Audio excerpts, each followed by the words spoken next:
mean, nobody wins a race they don't want to be in. So you have to figure out what is your vision of freedom.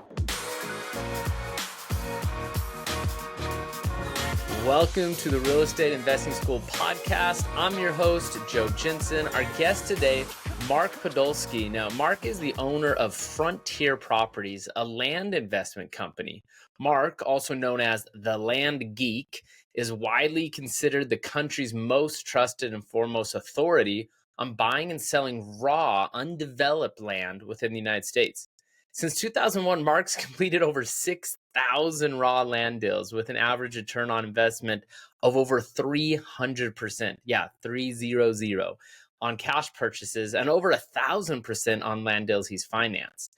Mark is also the host of a top-rated podcast called The Art of Passive Income Model, and he's the author of Dirt Rich: How One Ambitiously Lazy Geek Created Passive Income in Real Estate Without Renters, Renovations, and Rehabs. I love that full title. I had to read the whole thing because I'm like, man, that hits on the heart of a lot of real estate investors. You know what you're doing. But welcome to the show, Mark. Joe, thanks so much for having me. I appreciate it. This is exciting. So yeah, you like you said, I mean, there's a lot we could dig into there. Your book, you hit on some things there that are a lot of headaches to real estate investors. You know, people getting in this game, they're like, oh, passive income, I'm excited to not have to have a job, whatever, buy a bunch of rental properties, and then they find themselves dealing with renters, renovations, rehabs, repairs, and just all this stuff. And you don't have to do that when you have dirt. There's not a lot of plumbing issues in dirt, is there? No, no one's ever called me at 3 a.m. and said, hey, my land is leaking. Yeah, that's good.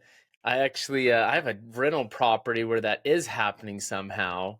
The land, there's water coming up into the home somehow through the land. I'm like, how is this happening? We've added so many issues. But anyway, yeah, so that's super interesting. Was it always land for you, or did you start, more traditional on some rental properties? Yeah, I'm an inch wide and a mile deep. I mean, if we rewind the tape to 2000, I was a miserable, micromanaged 45-minute commute to work and back investment banker, specializing in mergers and acquisitions with private equity groups.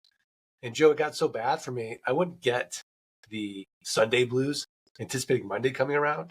I'd get the Friday blues, anticipating the weekend going by really fast and having to be back at work on Monday.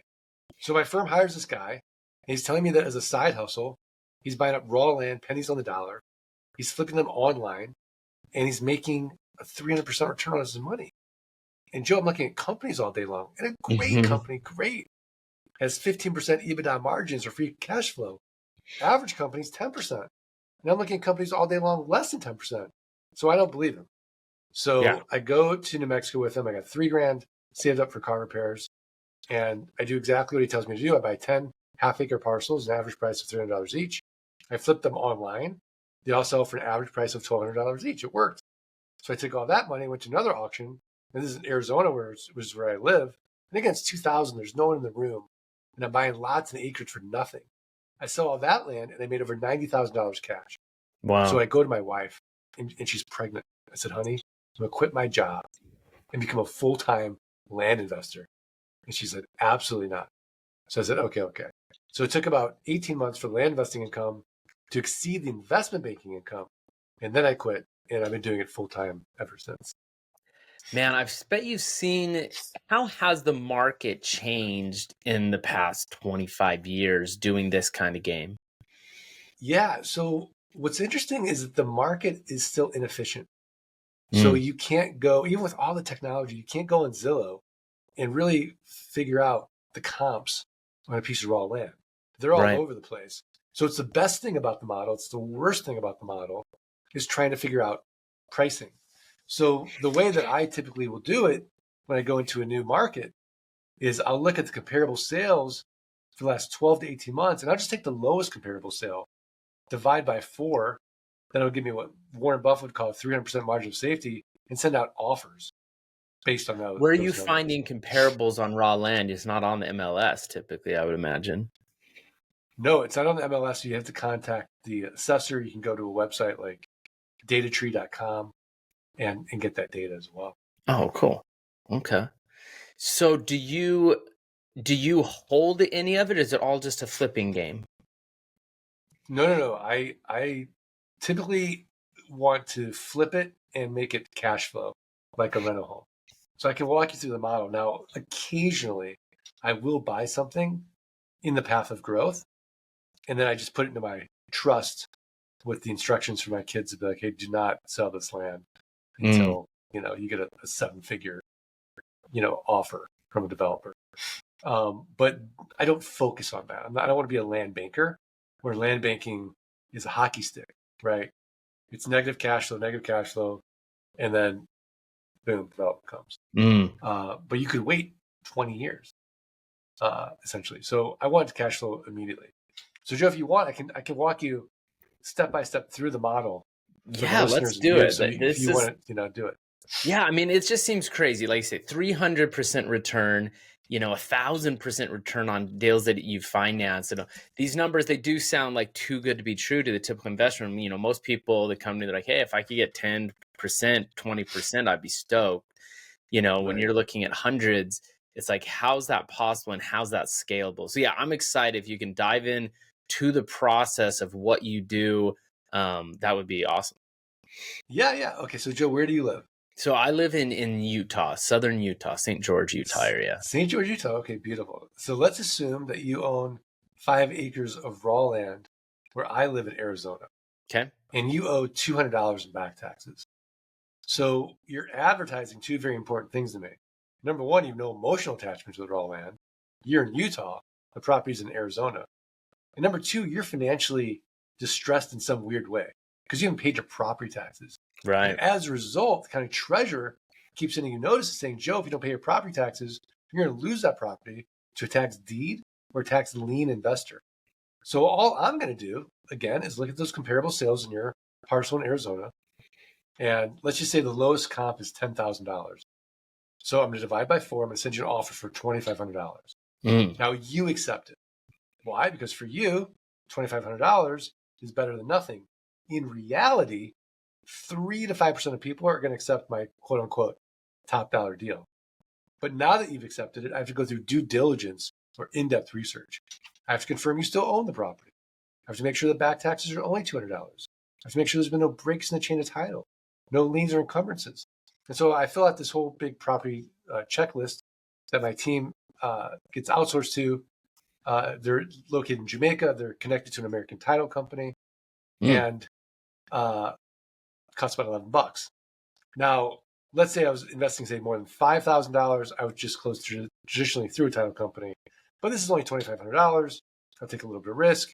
We'll assume everything checks out.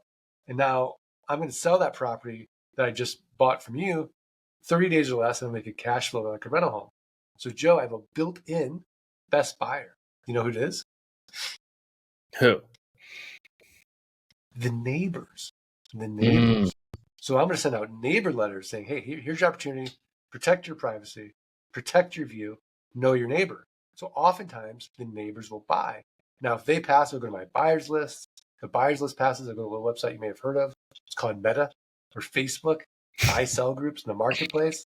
And then I'll just go to lands, landmoto.com, landandfarm.com, land.com, landsofamerica.com, landflip.com, landhub.com, landcentury.com. These are platforms where people buy and sell raw land. But the secret is in the pricing. So all I'm going to ask for is a $2,500 down payment for somebody to control that 5-acre parcel in Arizona that Joe Jensen used to own. And then I'll make it a car payment. Let's say $329 a month at 9% interest for the next 60 months. So it's a one-time sale. I'm going to get my money out on the down payment. I could go 6 to 10 months out. Now I'm getting $329 a month and 9% interest for the next 60 months. Joe, no renters, no renovations, no rodents, no headaches. And because I'm not dealing with a tenant, I'm exempt from Dodd-Frank, RESPA, and the SAFE Act, all this onerous real estate legislation. So then it's a simple, scalable game. Can I create enough land nodes where my passive income exceeds my fixed expenses? And then I'm working because I want to, not because I have to. Yeah, what's cool also is you don't have, I mean, you still have property tax, but I guess if you sell it, then it's not even your responsibility to have the property tax, it's the buyer. But It's the either then, buyer. my point was, I was going to say is property tax is dirt cheap, excuse my literal pun, right? It's so much cheaper on land than on property. Like in Texas, property taxes on homes in Texas is crazy, but on dirt, it's a lot cheaper. Yeah. And then, yeah, you don't have to have insurance on it either, which is another thing I've been buying in Texas lately. And it's like the property insurance. Oh my gosh, in Texas is crazy. But if it's just dirt, you don't need to have homeowners insurance. So those are Yeah. some things you avoid, which is super cool. So what about though, it's a note, right? So it's 5 years long, like you said, they're making these payments, but then at the end of the day, that note's paid up. And now you've gone all this time and effort and securing this, finding a buyer, finding the property, da, da, da. And then in a few years it's all gone and you're back to square one. So how do you think about that? Yeah. So I think about it like a passive income machine. So if we break down the model, essentially we're going to pull three levers. We're going to use other people's time. We're going to use software and automation, and we're going to use other people's money. And that's how we're going to scale the business so that it's just a passive income machine. So to your point, yeah, it's not forever cash necessarily, because at some point that note could pay off. Now, what's interesting though is that those notes typically will default. Mm, Let's say, 12% default because we don't do credit checks. So then they've lowered our cost basis and we do it again and extends out our ROI. And so I was just talking to one of our land investor clients, John Burnett, and he's been doing this business for over 5 years. And he did the math. He's like, Mark, I've made over $250,000 just on defaults. wow. And I mean, so it's kind of crazy. But so essentially, then once you have that machine built, so you're automating so much of this business, and then on the back end, you're automating the collecting the payments using a software called geekpay.io. It's a set and forget it note collection system. So everything's automated. So basically, the philosophy is we can always make more money. We can't get more time. And Mm, so, how do we make sure that we've got the promise of passive income, which is it solves our money problems, it solves our time problems, and then we have the health and energy to live our best lives in the prime of our life. And so once this is all set up, basically the machine keeps running. And so it just keeps running. So I've done this over 6,500 times. I keep doing it. And yeah, it's, I'll get someone who pays cash and I'll get someone who pays off their note early. I'll get someone whose note goes to term, but we keep trying to buy and sell every single day. So, mhm. the goal is a deal a day with this model and just continue doing that. Wow, that's really cool. Um, so many questions with this. Like it seems so, I don't know, like how does someone like break into that? Like if they wanted to do this, for the first time, what's kind of their first two or three steps? Yeah. So I think the first thing is county research. So, I mean, Joe, let's face it, like nobody wakes up and thinks to themselves, boy, I'd like some raw land today in Iowa, Right. unless you live in Iowa. So we want to go and focus on those sunshine states, right? New Mexico, Colorado, Utah, Nevada, Arizona, So why the uh, Sunshine States? because you have your biggest buyer pool from there. So if Mm, you're living in the Northeast or the Midwest, in areas where it's you don't get sunshine, then those people are going to want to invest in an area that, oh, sunshine, fantastic.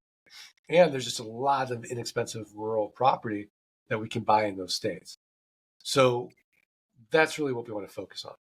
Plus, we're going to avoid any environmental issues in those states as well. So, for example, like Ohio, Pennsylvania, New Jersey, right? You have to look out for environmental issues. mm. Those states, we don't have to, especially when we're going about an hour to 3 hours from the nearest city.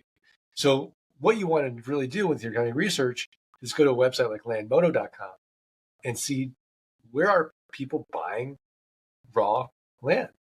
Where is there a market? And so, for example, let's say you and I are going to go out fishing, and we see there's one part of the lake, there's 10 boats, and they're all catching fish. In the other part of the lake, there's 3 boats, and no one's catching fish. We have to decide, are we going to be the 4th boat, or are we going to be the 11th boat? Well, logically, you think, well, less competition. I'll be the 4th boat. But it's counterintuitive. You want to be the 11th boat. You want to know that that's where people are catching fish. Yeah, I'd rather be the 11th boat catching fish than the 4th boat not catching fish. Exactly. Yeah. So the first thing we want to do is, as our county research, we want to know definitively there's a market there based on our budget, right? So typically you want to buy about 5 to 7 properties when you first start. Well, if you only have, let's say, $5,000 to start, and well, that's going to limit you. You're not going to be able to go and do, say, a 40-acre parcel in Nevada. You might have to start doing half acres in New Mexico. So you have to start looking at your personal budget as well. Of course, now once you get a track record, then you can go out, you can get other people's money. You can always raise debt as well to finance larger deals.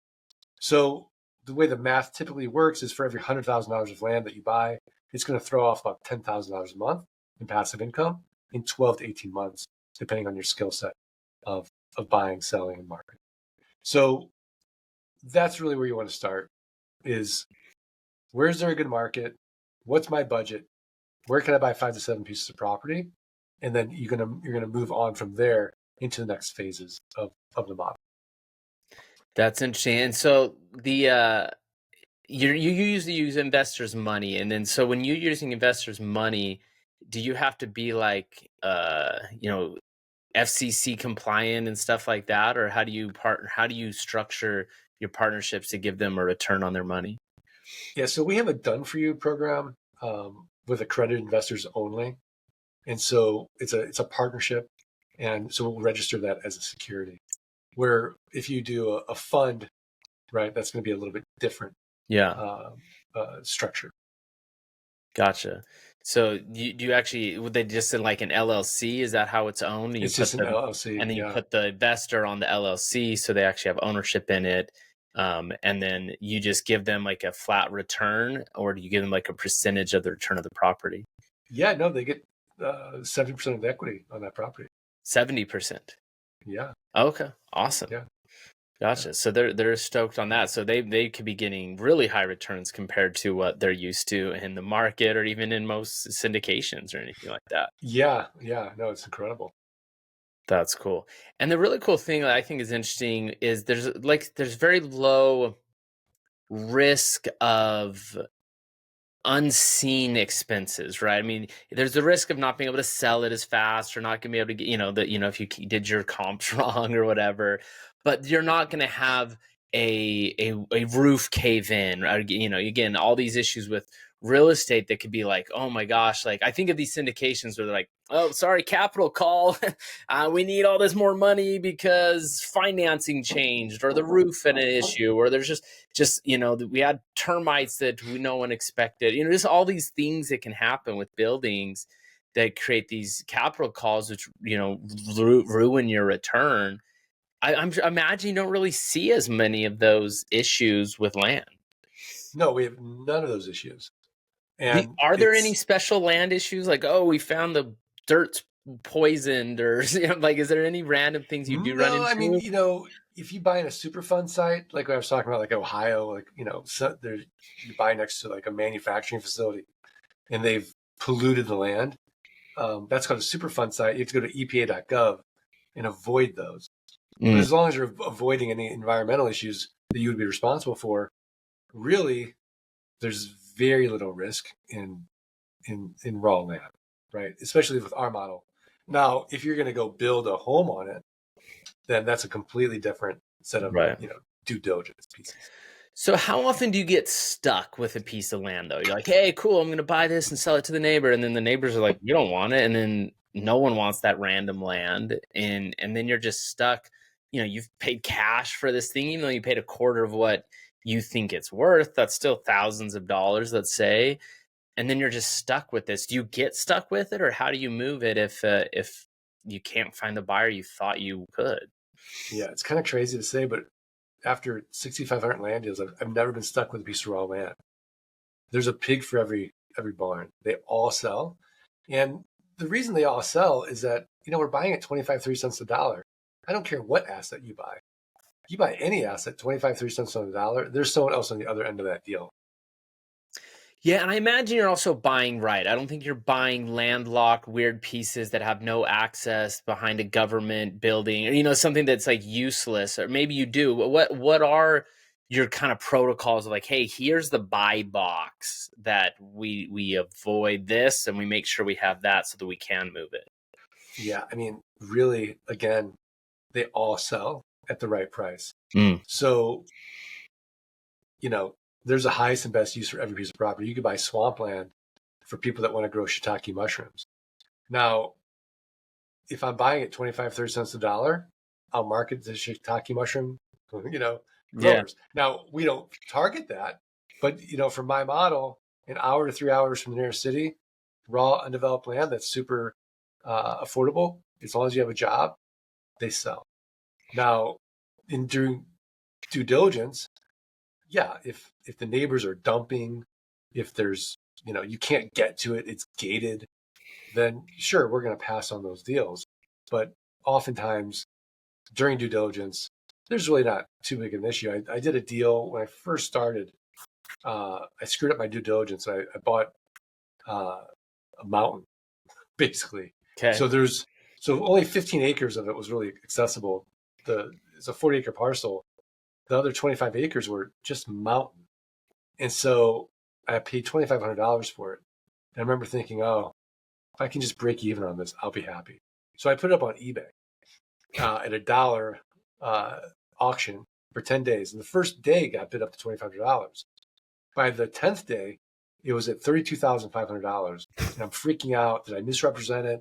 People can see the maps. It's just a mountain. Yeah. And so I called the winning bidder. I'm like, I'm just curious, like you see, like you can't really access your land. It's a mountain. He's like, it's perfect. I'm like, what do you mean? He's like, well, I'm a film director in LA and I want to shoot out there. And this is cheaper than me having to deal with permits with the county and faster. So, I mean, it's kind of crazy, but again, they all sell. You sold that on eBay?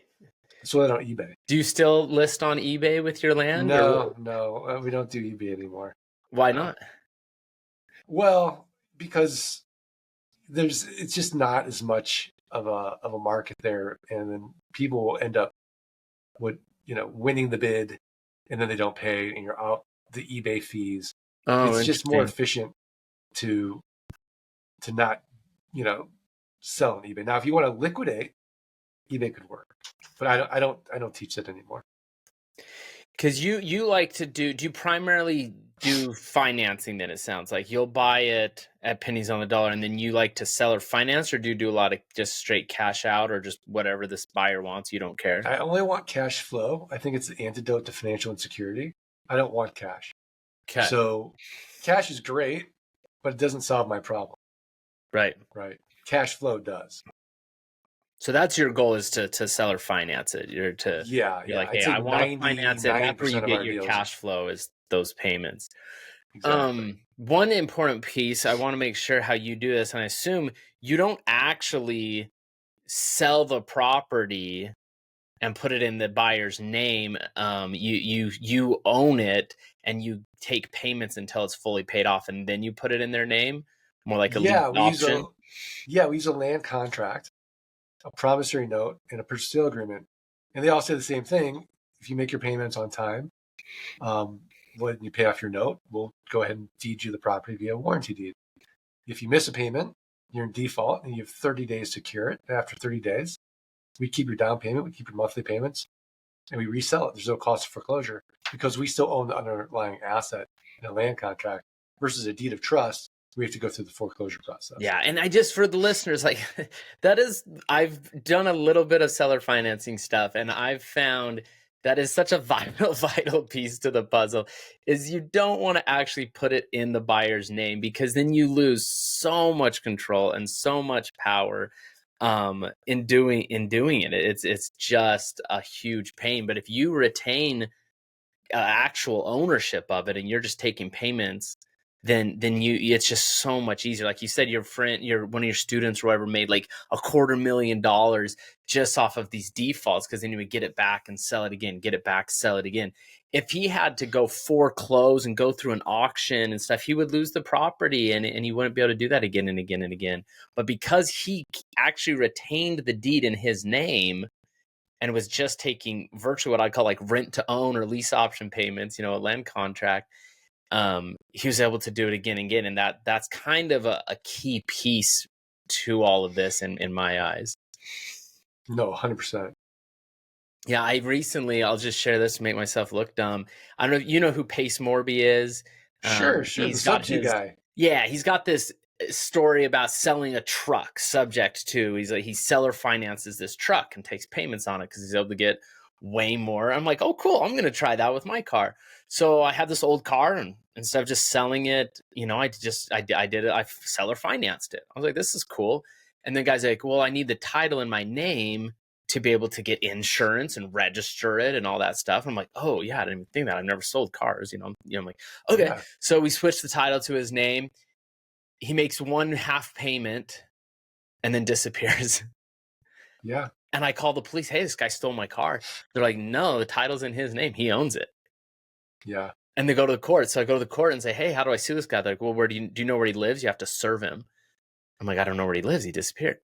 They're like, yeah, then you good luck. And I'm like, oh, yeah. Shoot. So, but if I just kept it in my name, and just rented it to him until he had it fully paid off, then I could have called the cops. Hey, this is stolen. The title's in my name. They would, put a flag on it when he gets pulled over. They find it on the side of the road. Like, it's, there's just so many ways to get a solution if you still own it. So anyway, just a personal story I'm kind of in the middle of right now. Luckily, the car was so cheap, I made my money back on it, 3 folds, renting it on Turo before I sold it. But, it wasn't like a big loss, but it was a good learning lesson for sure. Yeah, nice. So what are like the watch outs? What are the beware ofs in your industry of this land flipping financing game? I think going in not being educated is a big mistake. And once you get the education, it's a pretty simple model. The other big mistake is people get scared. And so they'll start sending out offers. We'll recommend 30 days, offers 30 a day. Then they'll buy a piece of property, and then they'll stop mailing, and they'll stop doing offers, because they're like, all right, I'm not gonna make any more. I'm not gonna buy any more property until this one sells.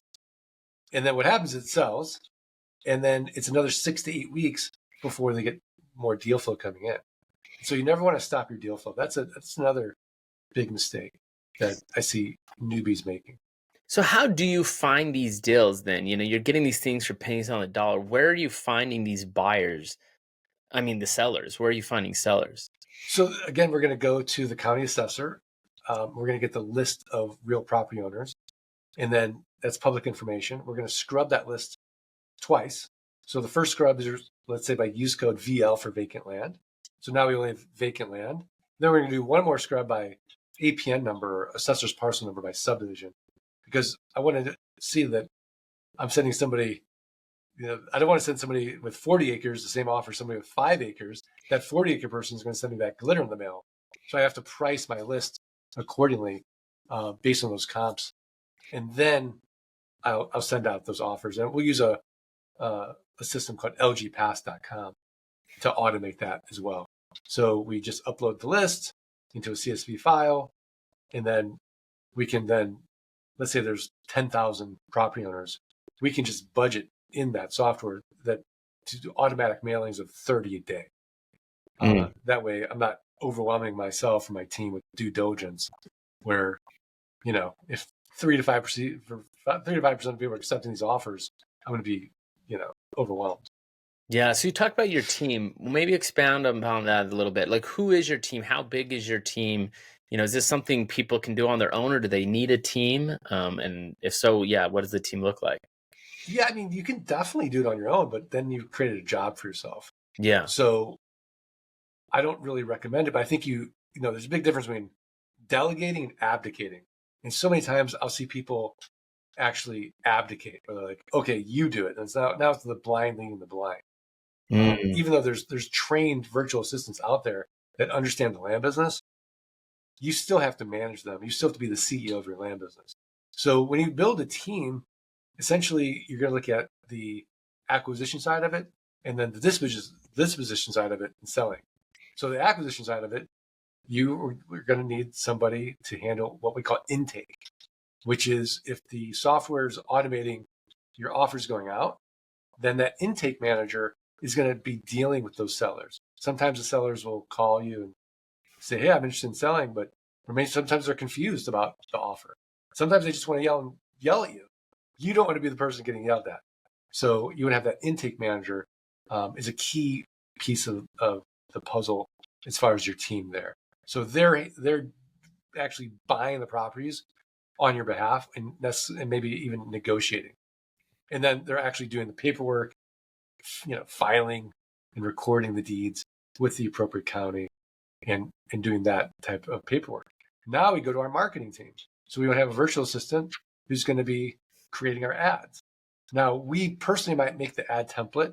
Maybe we'll go to like a chat GPT and create ad templates. We'll have our headlines that we know that works. We have our copy that we know that works. And then we're having our inexpensive virtual assistant just copying, pasting in the various marketing platforms that we need. Then it'll go to our sales assistant who will then qualify those leads and then eventually going to sales as well. Which I would say you probably, when you first start, the last two things you want to outsource are county research and selling. Now, if you hate to sell, okay, maybe you could outsource it. If you absolutely hate it, or you got some type of sales phobia. Otherwise, I'd recommend get your reps in because you've got to embrace the suck. It's a new business. You're going to suck at it anyways. Yeah. You might as well get good at it in time. So tell me a little bit about your concept of solo economic dependency. Will you explain to the listeners what that means? So solo economic dependency means that if you're personally not working, you're not generating any income. So anyone with a job, a solopreneur. Let's pick on rich people. They've solved their money problems. They haven't solved their time problems. Doctors, lawyers, the dentist, right? So the dentist, celebrities, athletes, right? So if they're not doing the work, they're not acting, they're not performing, they're not, then they're not generating income. So that's solo economic dependency. So the only way to break out of it is to create this passive income machine. And I don't care how, you can do it so many different niches, but I just think mine's, pretty simple to do it. So let me ask you this. There's all types of ways to do it. There's so many ways to do it. That's what I love about real estate. I've been doing this podcast for quite a while, and it's so interesting because, I just keep meeting more and more people doing it this one little different way and this different way, and yours is specific, in the way you do it.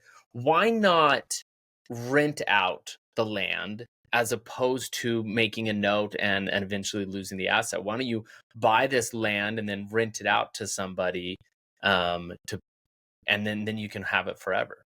Yeah, I think that's a great adjacent niche to what I do.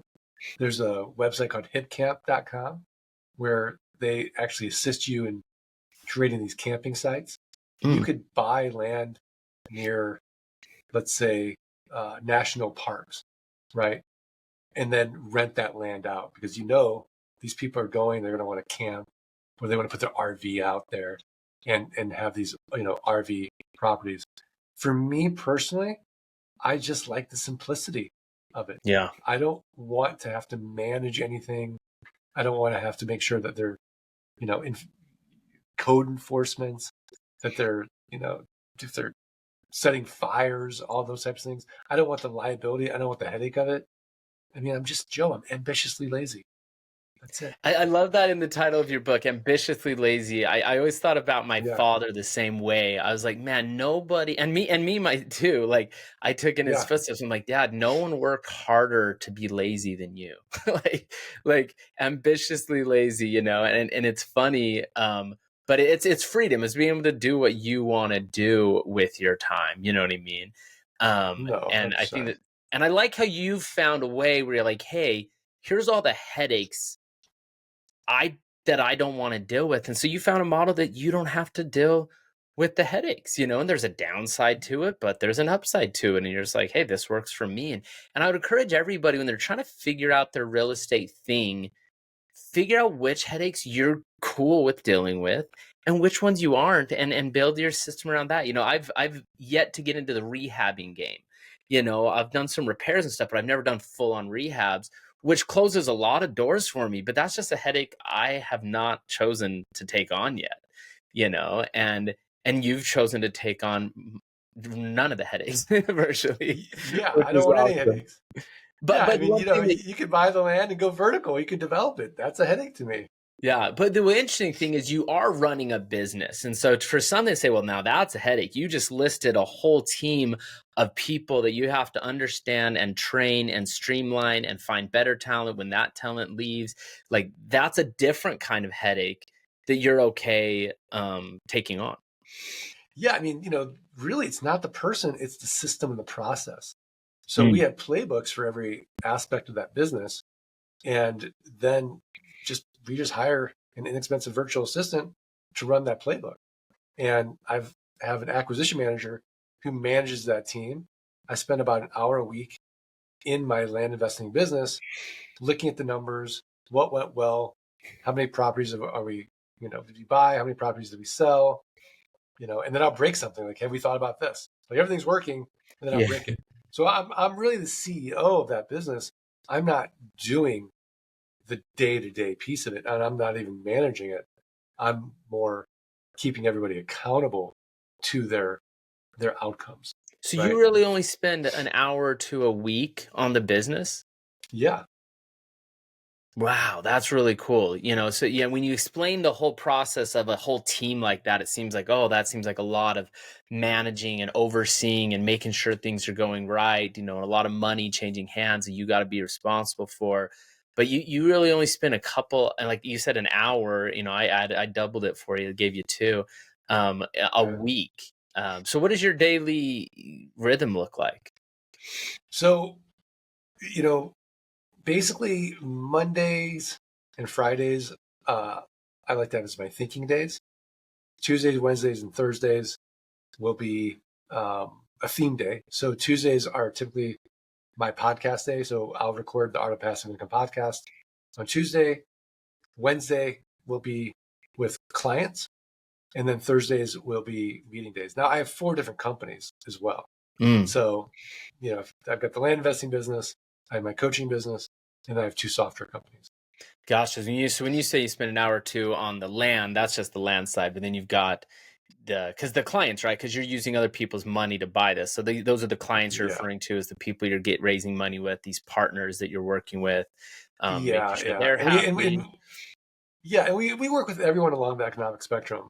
So if you've got no money and tons of time, I would give you free information. If you've got a good job and you want to get into the land business, then we have a done with you program. If you're an accredited investor and you've solved your money problems, you haven't solved your time problems, then we have a done for you program as well. So I'll spend time, working with those people.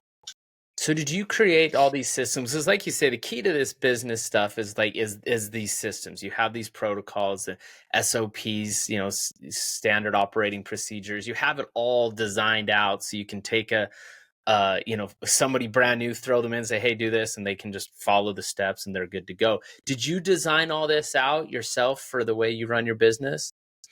Yeah. I mean, I had a mentor help me for the first, I want to say 7 years. I built a job for myself because I liked it better than investment banking. Sure. I thought I was doing great. And I met with my buddy and I started telling him what I was doing. And he'd sold his company for $365 million. And he's like, Mark, don't insult me. don't call yourself an entrepreneur. I'm like, what are you talking about? He's like, an entrepreneur builds something bigger than themselves. He's like, you're doing all the work.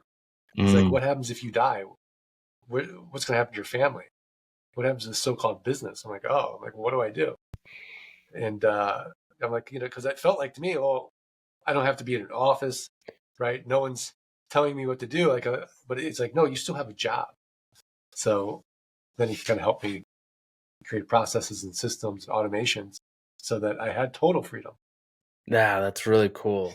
Yeah, it's funny how there's so many different ways to look at it, right? I was in commission sales for a long time, and when I first got into commission sales, it was like, holy smokes, like I cracked the code. I'm not trading my hours for money.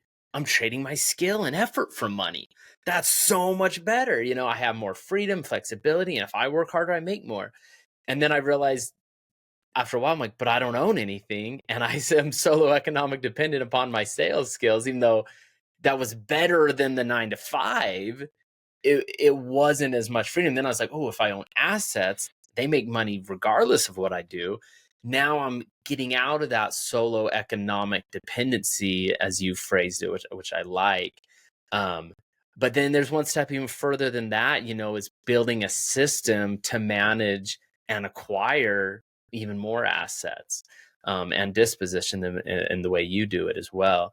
And that's a part I haven't personally found dialed in yet, is that system and the business side of it. I've always been like, oh, business sounds like a headache. I have to deal with employees and people are answering to me. And I'm like, I just want to be able to disappear for 3 months and no one cares, but once you've created that system smooth enough, then you can have the best of both worlds. Yeah, no, 100%.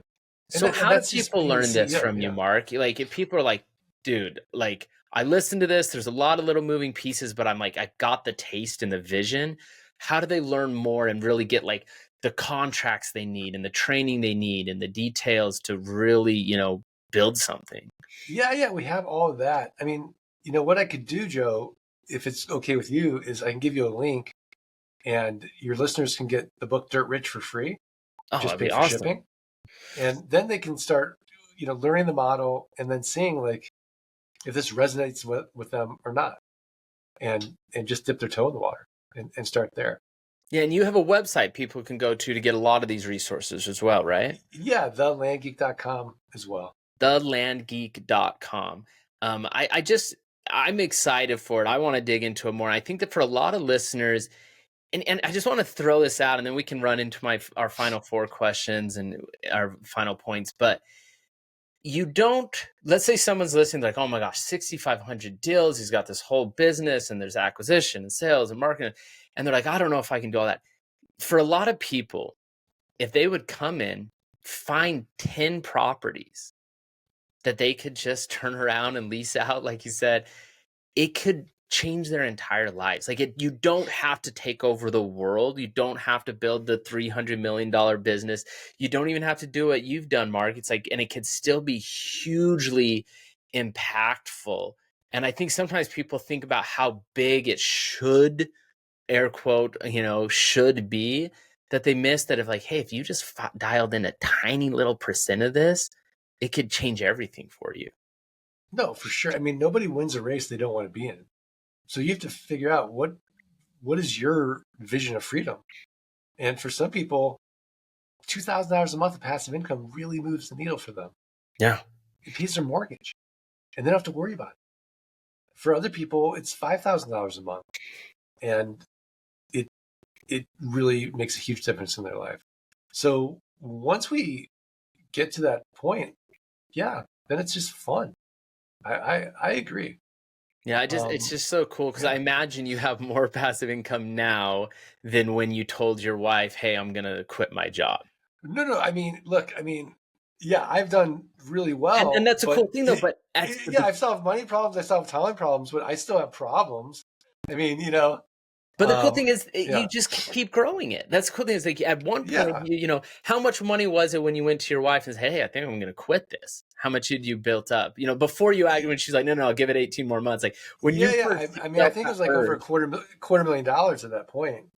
And a year. I felt a year. I felt pretty good about it. So, yeah, I mean, and then it's cool because it starts at that. but then it's like, okay, well, not yet. And then you waited 18 months, got it a little bigger. And then you got it bigger and bigger and bigger and bigger. And it just can keep growing. But it's like, for some people, like say, they can start at 2,000 a month and they're like, okay, well, that's as much as I'm making at my crappy job. Yeah. I mean, you just have to figure out what's enough. Right. Yeah. I mean, and so often we keep moving the goalposts and we'll say, oh, once I get $10,000 a month, then I'll be happy. And then you get there, and you're like, well, 20,000 really is like the goal. So that half-life of accomplishing that goal is so short now.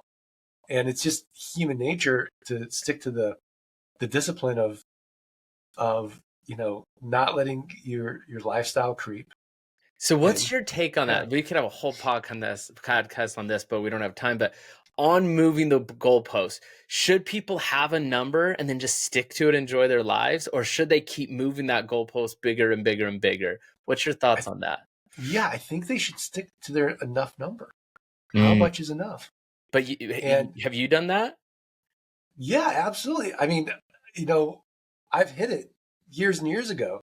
So now it's just a game. Like I play the game, and now I'm playing the game as well as I want, but I don't care about that. That's a vanity metric. You're just not, because you say, oh, hey, I hit the goalpost, I'm done, but you didn't finish. You're still playing the game, but you just play it differently now because you're just not as emotionally invested in it. It's not even about me anymore. It's about helping others. So there's a great book called The Second Mountain. And the first mountain is egoic, which is how I started, right? I hated my job. It was all about me. So, you go up that first mountain and you do what society tells you to do. You get a good education, you get the good job, and, you have the house and the car and the vacations and the kids, and you get up that mountain. And if you're lucky and you look around, you're like, oh, this is empty, right? So then you go to the second mountain, which is all about love and relationships. It's about community. It's about your religion, your spirituality. It's about your vocation. And it's a harder mountain to climb, but it's other focused. And so when you're on that second mountain, the goalpost, there is no more goalpost. You are just enjoying the journey of that mountain and deepening all your relationships along the way. And spiritually speaking, like the relationship with yourself. But I'd argue that when you don't have that passive income, people are just exhausted. Yeah. And they don't have the time and the energy to really figure out what their deepest purpose is in life. And so I think this is a great way to really live your best life. And I think that is, for me, like in you, is it like our metric is freedom. Yeah. Well, freedom's freedom. It's not a number. Yeah. And on that point, freedom is only as worthwhile as you make it, right? If you have the freedom and you spend it just scrolling social media all day, every day, it probably won't be that fulfilling. You know what I mean? But if you use that freedom to go find that second mountain and climb it with that freedom, then it's a lot more worthwhile. And I see people tap into freedom. They don't know what to do with it. And they're just like, this is a waste of time. I'm going to go back to work. And it's an interesting concept. Yeah. I mean, I'm writing a book now called Land Geek about the mindset and the existential crisis of striving and being at peace at the same time. Right? Yeah. I want to read that book. Let me know. Let us know when you get that one out, because that's right down my alley. Mark, this is awesome. I'm going to run into our final 4 questions I like to ask everybody. But do you have any final thoughts or things you want to share about land investing, or about how people can find you, or anything, just final thoughts? Yeah, I mean, the best place to go is thelandgeek.com. I'll have that link for the listeners. They can get dirt rich for free. Again, just pay for the shipping. And I love the Zig Ziglar quote, which is, if you'll do for the next 3 to 5 years what other people won't do, you'll be able to do for the rest of your life what other people can't do. Yeah. But notice he didn't say 3 to 5 months, 3 to 5 years. Sure. So have that grit. I love it, man. All right. Well, this is cool. It's question number one, Mark. If you could send a text message out to the whole world, boom, big text bomb goes out. Everybody's phone goes off. They see a message. They look down. Mark Podolsky's got a message for them. What's that text going to read? Oh, wow. Text message to the whole world. It's the first time that anyone was asked me this. I would say, it's all about love. Yeah. I think at the end of our lives, we'll ask ourselves two questions.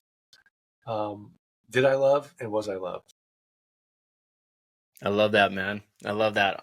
Question number two, book or podcast recommendation besides anything we're associated with. Book or podcast recommendation for the listeners. Okay, so if you're a fiction reader, my favorite Audible book of all time is Shantaram. I'm listening to The Second Mountain right now. I think it's called The Second Mountain, which is David Greg Roberts. It's a sequel to Shantaram. These are like 30, 40-hour long Audible books. Oh, wow. And listen to it, though, on Audible or wherever. Like it's like theater. Yeah. So for fiction, I would say that book. For nonfiction, I really love 4,000 Weeks by Oliver Berkman. Okay, what's that one about? That one's about the crisis that we all have of feeling like we can't do enough, right? So we're like these finite people, and we have an infinite number of things we want to do. Right. So, think about email, right? Your email inbox, you'll never get it done, right? It's the Sisyphean problem of pushing up that boulder. You get to the top, and then it rolls down. Right. And so I think the way Oliver Berkman writes about 4,000 weeks, and 4,000 weeks is the average lifespan, how you want to spend that time and sort of letting go of that sort of underlying anxiety about, all the things you want to do in life, and you're just never going to get to them. I'm never going to get to see all the countries I want to travel to.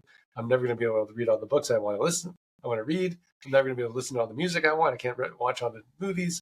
And just being okay with the choices that you're making in your finite life.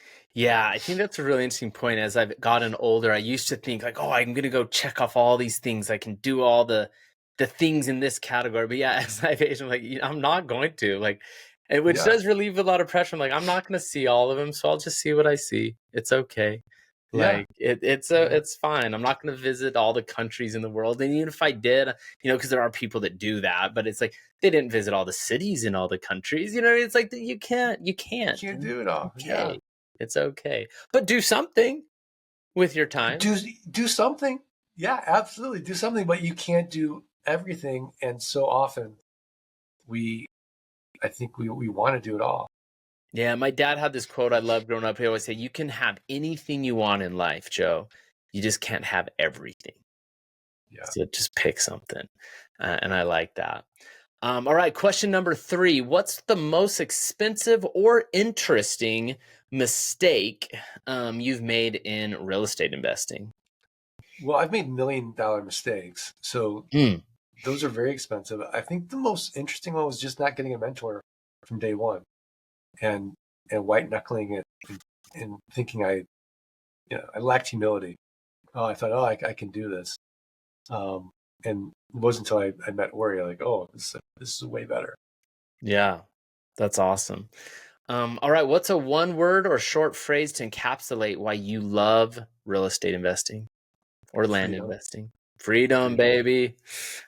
Let freedom ring. I love it. It's what it's all about. Well, this is exciting, man. I'm excited to follow you, and I'm excited for your book to come out. I think that's a needed aspect of all of this. So much of it is chase the carrot, accomplish this goal, get the freedom, and then, like I say, let people don't know what to do with the freedom. And that's an interesting dichotomy to run into, to have this thing and then you don't know what to do with it, and you may squander it or leave it behind and go back. And anyway, really cool concepts there. I'm excited for. When do you have an idea when that book will be out? I don't know. I'm still working on it. I mean, it's probably a year. Yeah, it's a a process year for out. sure. Yeah, it's a process. Yeah. Well, this was great, man. I really appreciate you being on the show. I'm excited for the listeners to check you out. And are you on social media? Is that a good place to follow you as well? Yeah, I'm everywhere. I'm at the Land Geek, so uh, Perfect. you'll find me there. Awesome. Well, thanks so much, Mark. I'm glad to have you here. Thanks, Joe. Appreciate it. This is Joe Jensen signing off for the Real Estate Investing School podcast, reminding you to buy dirt.